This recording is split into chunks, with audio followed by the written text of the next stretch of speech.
exhibit na ito ngayon sa museyong ito sa Makati. Walang kinalaman sa mga likhang sining, kundi sa mga agimat at anting-anting. Ang ilan sa mga ito, base sa mga sinaunang bathala at anito, gaya na lang ng imahe ng sinasabing Diyos ng tubig o Waksim kung tawagin. May mga imahe naman na hango sa mga hayop o animasola. Madalas po ginagamit pang proteksyon. So, laban sa mga bala o pansagsak o pwede sa mga masasamang espiritu. Yung iba po ginagamit din para mas successful sa negosyo. Pero madalas ginagamit po pang proteksyon. Nagmula ang mga ito sa mga kolektor. Si Dennis, hindi lang daw siya nangongolekta ng mga anting-anting. Naniniwala rin daw siya sa bisa ng mga ito. Grade 2 pa lang daw si Dennis nung nagka-interes sa mga agimat.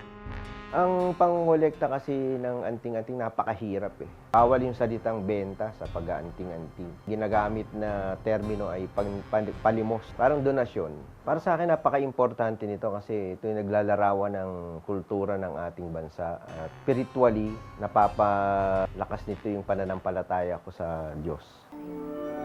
Kung proteksyon ang kapangyarihan ng ibang agimat, ang bisa di mano ng mga pinaka-iingat-ingatan niyang anting-anting, panggayuma, pampalayas ng demonyo, at panghatak daw ng swerte. Niyog na walang mata na isang bihirang klase ng bao at mabisang panlaban sa mga baril. Ito naman yung tinatawag nilang Santo Niñong Hubad. Ito naman ay panggayuma. Ito daw ay nakakapagpaakit. Ito naman ay ang medalyo ng Salvador del Mundo na pinaniniwalaan na pangkabuhayan. Ang magtaglay daw nito ay mabibigyan ng mga swerte sa kabuhayan. Isa sa mga panglaban sa demonyo ay itong medalyo ng Infinito, ay isa sa pinaka-popular na medalyo ng mga antingero. Panahon pa ng Kastila nung mabuo ang mga letra at ang mga figura sa loob nito. Kung kaya hanggang ngayon, ito ay pinaniniwala ang isa sa pinakamabisang pang-exorcise ng mga demonyo. Napatunayan daw niya ang bisa ng mga ito nung nagkaroon ng initiation ang grupo ng mga mag-aanting na kanyang sinalihan. Kasi isa sa mga ritual upang makasali ka sa grupo ay tatagain ka nila ng 9 na ulit ng isang napakatalim at napakatalas na jungle bolo. Tinaga ako sa 3 beses sa tiyan, 3 beses sa binte, 3 beses din sa likuran ng binte. Bago nila gawin to, nirosyonan nila ako, nilagyan nila ako ng mga agimat. Sa kabutihan palad, hanggang ngayon, buhay pa naman ako. Sinasabing noong panahon ng mga Kastila, sa mga taon kung kailan lumalaganap ang Kristyanismo sa bansa, naimbento rin ang paggamit ng mga agimat. Paraan daw kasi ito noon ng mga tao para maghanap ng proteksyon at lakas ng loob para harapin ang mga mananakop. Katulad na lang ng mga agimat na base kina San Miguel Arcangel, Birheng Maria at pati na kay Jose Rizal. Nangyari ay nabigyan ng ibang interpretasyon ng kapangyarihan sa pamamagitan ng mga dasal na ipinagkaloob naman sa atin ng mga Kastila.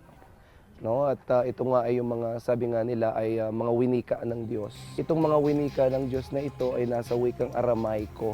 Pero nagkaroon ng pagsasalin wika sa Latin. Kaya ang madalas na mga alam ng mga nag-aanting-anting sa atin o nag-aalaga ng mga kapangyarihan ay sa wikang Latin. Noong panahon naman ng mga Amerikano, isa raw sa mga tanyag na gerilya na may taglay ng agimat, si Macario Sakay. Klasikong kwento ng kay Macario Sakay ay yung chaleco. Yung chaleco na yon ay lihis bala. No, kapag ito'y suot mo, may mga nakasulat dyan ng mga Latin at pinaniniwalaan nila na hindi ka tatabla ng bala at ng mga matutulis na bagay. Isinuot yan ng mga tulisan. Well, binitay si Macario Sakay. Binitay siya sa Bilibid sa Maynila, Bilibid Viejo, at hindi tumalab sa kanya ang anting-anting, walang ganon. Ngayon, sa labas ng simbahan ng Quiapo, Pamilyar na tanawin ang mga nagbebenta ng anting-anting. Pero naisip nyo na ba kung saan talaga nagmumula ang mga ito? Sa Batangas, nakilala namin ang pamilya ni Katinay na 65 taon nang gumagawa ng anting-anting. Sila raw ang nagsusupply sa mga nagtitinda ng agimat sa paligid ng Quiapo Church, pati na sa ilang mga probinsya sa Visayas at Mindanao. Lola pa raw nila ang nagsimula nito. Ngayon, 4 na beses kada isang linggo kung gumawa sila ng mga agimat na umaabot ng 1,200 na piraso. Yung aking ina, tsaka yung aking lolo, may mga kopya. Ngayon, siyempre, kami no'y kaliliitan, sabi nila magpapakaalaman. Siyempre kami naman may mga, kumbaga may isip, natatandaan. Yun, nakita namin yung libreto, nabasa namin, hanggang sa aming kinopya, hanggang sa kami lumaki, dala-dala na namin. Pinira-piraso muna ang mga tingga gamit ang lagare. Pagkatapos, tinunaw sa apoy. Sunod na inihanda ang hulmahan. Inilagay ang lupa para bumakat ang pattern o imahe ng nasa medalyon.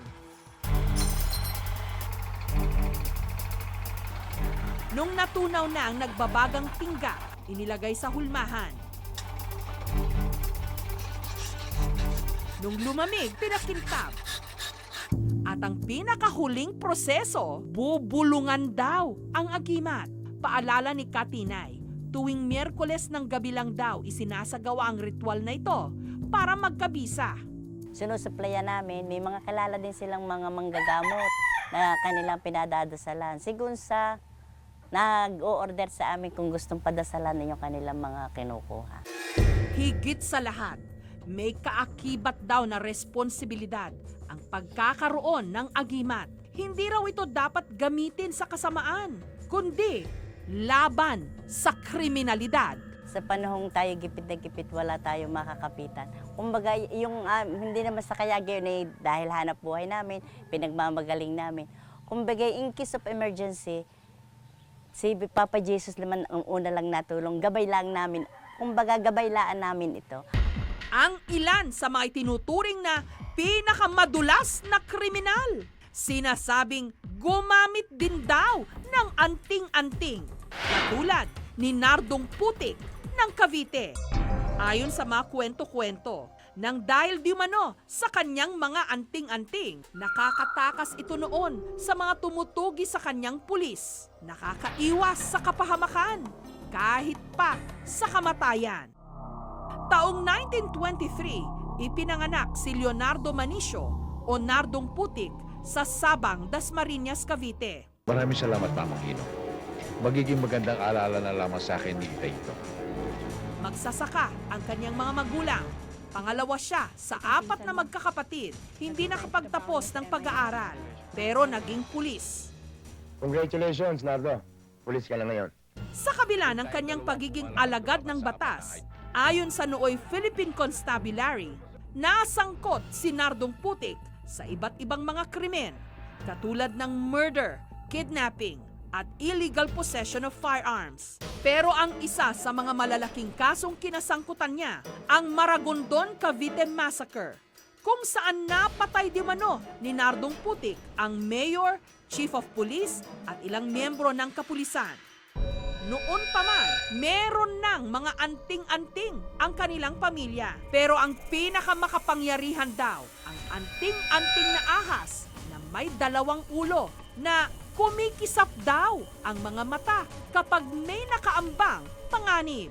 Ang mga kapangyarihan ni Nardong Putik o ni Leonardo Manicio ay halimbawa lalabas na siya kasama yung kanyang mga tao, siya yung mauuna. Kapag siya yung nauna, ibig sabihin, protektado na lahat yung nasa likuran niya ng mga tao. Nardo, kailangan mo ito.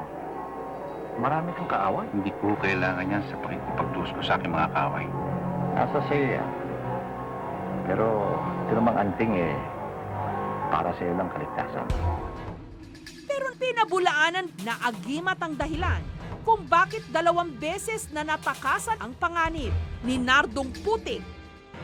Pero naubos din ang lahat ng kanyang swerte dahil sa isang inkwentro sa Imus sa Cavite taong 1971 nung nasukol siya ng mga otoridad at nabaril. Ang taong takot sa akin ay yung mga masasama. Pagnanakaw ng hayop, karnaper, holdupper. Gayunpaman, ang alamat ni Nardong Putik hindi pa rin naglalaho. Isinapelikula pa nga, tampok si Ramon Revilla Sr. Yung kwento ng Putik kay Nardong Putik, mali eh. Kasi na-interview ko na rin yung kanyang mga kamag-anak tungkol dyan. Na pagka siya tumuntong sa putik, nawawala na, no? Yung putik, parang yun yung alias o bansag, katangian, o yung pinagmula ng iyong pamilya, ang ikinakabit sa pangalan. So, naging Nardong Putik siya kasi yung tatay niya, si Juan Putik, na magbubukid, na laging puro putik ang katawan at parang nga hindi siya, yun nga, pag nasusugatan daw ay pinapahira ng putik yung sugat at gumagaling. At kung nasaan man na ang mga sinasabing agimat ni Nardong Putik, wala ngayong nakakaalam.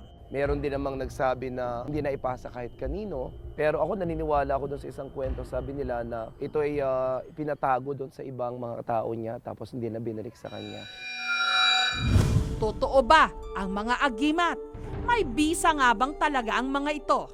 Walang nakatitiyak. Ang 100% sigurado, malalagpasan mo ang kahit na ano kapag ika'y nagsikap, naging mabuti at matatag ang pananalangin. Thank you for watching mga kapuso. Kung nagustuhan niyo po ang videong ito, subscribe na sa GMA Public Affairs YouTube channel and don't forget to hit the bell button for our latest updates.